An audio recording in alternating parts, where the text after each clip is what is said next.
Olá pessoal, para a gente finalizar o nosso curso de Linux para engenheiro de dados, a gente vai falar um pouquinho aqui de como os processos e os recursos eles são usados no Linux e como a gente pode localizá-los, tá?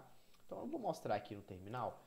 Lembra daquele nosso binário, né? A gente tem um binário que a gente executa ele, né? Esse é um binário aí bem simples, né? Que escreve aí um texto em um arquivo que no caso ele é o loop txt, né? Ele fica executando isso de forma interativa, né? Então ele fica lá infinitamente escrevendo nesse meu arquivo e assim sucessivamente, tá? Beleza, então a gente já entendeu isso, a gente já sabe que ele está escrevendo, só que aí você é um usuário de fora, né? Você acabou de acessar o servidor, aí você quer ver algumas coisas, né? Bom, a gente tem aqui o top ele mostra o uso de recurso, né? Da máquina, né? Processador, memória, etc. A porcentagem, né? Então a gente pode ver aqui que o nosso loop, né? O nosso arquivo está usando aí basicamente 99% de CPU, né? Se eu apertar a tecla 1 aqui, ele vai trazer para mim aqui todos os meus cores, né? No caso aqui eu tenho 8 cores, tá? Se eu apertar de novo ele volta, aí ele faz isso aqui, né? Concatenado. Se eu fizer separado, ele faz individual, né? Então esse cara aqui provavelmente é o que está rodando o meu loop. Tá? Se eu quiser sair daqui, eu aperto um Q. Outra forma de ver os meus processos é utilizando o PSLX, né? Nesse caso aqui eu quero especificamente aqui o loop, tá? Ele traz aqui para mim o loop que está sendo executado, né? Que é o meu binário, e traz aqui o meu PID. Perfeito. Mas aí a pergunta, né? Exatamente o que esse cara está fazendo, né? Quais arquivos ele está tocando, memória, etc, etc, etc. A gente tem aqui um cara chamado lsoff. Caso vocês não tenham ele na máquina de vocês, basta vocês darem um apt get install lsoff, né, para instalar o pacote. Caso vocês não tenham. No meu caso aqui eu já tenho ele instalado, tá? O que o lsoff faz, né? Vou dar uma olhadinha aqui no lsoff. Basicamente, ele traz ali, né, uma saída, né, informação, né, a respeito dos processos que estão sendo executados. Então ele traz basicamente arquivos, diretórios, registros, ele traz um monte de coisa. Ele tem aqui o fd traz aqui a informação do tipo de diretório, né, o description, tá? Deixa eu achar ele aqui. Então eu tenho aqui arquivos no formato do diretório corrente, bibliotecas de referência, eu tenho aqui a memória mapeada no arquivo, a memória mapeada no device, eu tenho o diretório parente, eu tenho o diretório root, eu tenho aqui que é um arquivo no txt, etc, etc.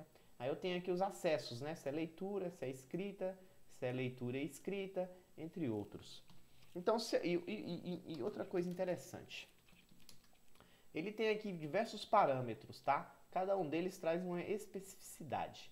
Mas no caso, eu quero pegar os parâmetros referentes ao processo, que vai ser, se eu não me engano, -p, tá? Ele vai trazer para mim aí os processos. Então, basicamente, o que eu preciso fazer? Eu tenho aqui o PID do meu processo, aí eu venho aqui lsoff -p e adiciono o PID do meu processo. Feito isso, ele vai me dizer, né, o local onde esse cara foi executado, né, que é o diretório de onde ele foi executado. Ele traz o diretório root de onde ele veio, né? Aí ele traz aqui, no caso aqui, né, o bash, né, que é o executor do script. Aí ele traz aqui algumas bibliotecas que estão sendo utilizadas, né, todas elas estão em memória. Aí eu tenho aqui o meu device, que no caso aqui é o meu terminal, tá? Aí eu tenho aqui ele escrevendo duas vezes no arquivo, tá? Essas duas vezes no arquivo é porque a primeira escrita dele é uma escrita de, na verdade, da saída padrão, né? Esse aqui no caso seria a saída de erro, tá? Então ele está escrevendo nesse arquivo aqui e ele está executando, né, esse cara aqui. Então o lsoff ele traz para a gente informações do que está sendo executado dentro do nosso Linux, né? Uma forma de eu saber exatamente quais diretórios, arquivos, registros, bibliotecas que um determinado binário está sendo executado. Vou pegar aqui um outro de exemplo, só para a gente ver aqui. Deixa eu ver se eu pego um outro qualquer aqui. Deixa eu ver. Vou pegar esse aqui do Slack, só para a gente ver.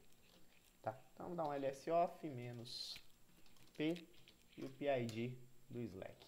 Então Então aqui ele trouxe, né, uma série de coisas que ele está acessando, né, a respeito dos dados do Slack, registros, arquivos, etc, etc, etc. Então eu sei dizer exatamente aonde aquele binário está tocando, né, quais são os arquivos, bibliotecas e etc que ele está acessando, tá? Então essa aí é uma forma de executar, né, ver, né, os recursos que estão sendo utilizados aí no meu sistema operacional, tá? E outra coisa que eu tenho aqui é o comando kill, né? O comando kill, vocês viram aí na aula anterior, ele tem um comando de reinicializar, de parar, de matar, de executar um signal term, signal kill, cada um deles tem a sua característica, tá? O ideal é que a gente sempre utilize o 15. O 15, ele é o signal term, ele é basicamente uma forma educada de pedir para o serviço, no caso o binário, parar de funcionar, tá? Já o -9, ele é muito mais agressivo, tá? Ele não é indicado em algumas situações. Se você estiver rodando, por exemplo, um serviço de banco de dados, por exemplo, dá um kill -9 no serviço do banco de dados, você pode até corromper o banco de dados, tá? Por isso que tem que tomar cuidado. Mas nesse meu caso aqui, tanto faz se vai ser o 15 ou 9, né? Porque é um script aí bem simples. Então eu passo simplesmente aí o PID do meu processo. Feito isso, eu matei o meu binário. O meu binário não está mais sendo executado. Beleza? Então essa é uma forma aí de visualizar os serviços, visualizar aí o que está sendo usado no binário e matar o processo caso necessário. Espero que vocês tenham gostado da aula de hoje. Até a próxima.